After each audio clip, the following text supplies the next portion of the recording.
Where's the time gone? And I feel like when I came into the show, I was merely a young, innocent boy. And steady now, I'm still a young, innocent boy. There's none of that. But I find that, you know, my sort of attitude to music has changed. I suppose with performing more, you get more into the songs, into the music. And I was thinking recently, I've started to get really emotional and I started to go into gigs, like going to shows and stuff. About 6 months ago, myself and Neil actually went to a show in Dublin by a guy called Gary Barlow, who's a pop star back home. Colin Keegan's a massive fan of him. He's a total fangirl. And so myself and Neil went to the show and we kind of got the tickets. Neil is a friend who works for promoters. We went to the show anyway and we were sitting there at the start of the gig. And gigs started, and of course, like, it's primarily, you know, ladies at the show, because he's quite a handsome chap. And did you say so myself? And they're up, you know, at the start of the gig, they're up screaming, "Gary, we love you!" Every song gets a massive cheer and all the rest. And myself and Neil is just sitting there laughing. "You see your one?" You know, laughing at them all, jumping around the place. See by the end of the gig, like, it was a great gig. See by the end of it, myself and Neil, "Gary, we love you!"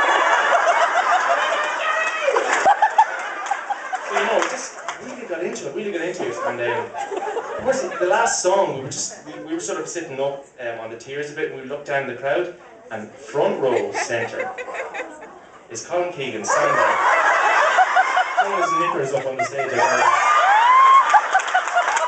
No lie. That may be a rumour, but let's just spread it. It's time to get my own back.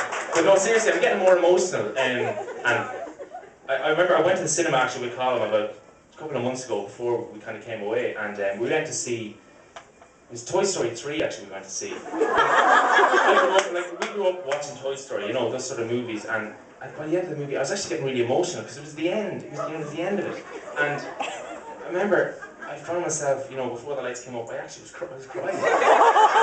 Genuinely was crying. I thought this, you know, because you get really emotional about these things, you know, because it means it's very nostalgic with your childhood. And so I thought, right, before the lights come up, I made sure to dry my eyes, everything's cool, you know. Because he'd be laughing at me if he thought I was crying at a kid's movie. So anyway, I do a sufficient job and the lights come up.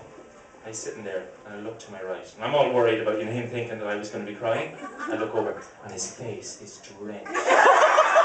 Seriously, drenched. Seriously, I was like, "Man, pull yourself together." How can you cry at a kid's movie, man? Anyway, it leads on to my next song, just in case you were wondering where I was going with the story. At sea with that one. A beautiful song from the original movie, actually. One of my favourite songs of all time. Emmet, it's the second one. It's from the second movie, is it? Yeah. Toy Story 2! This is When Somebody Loves Me.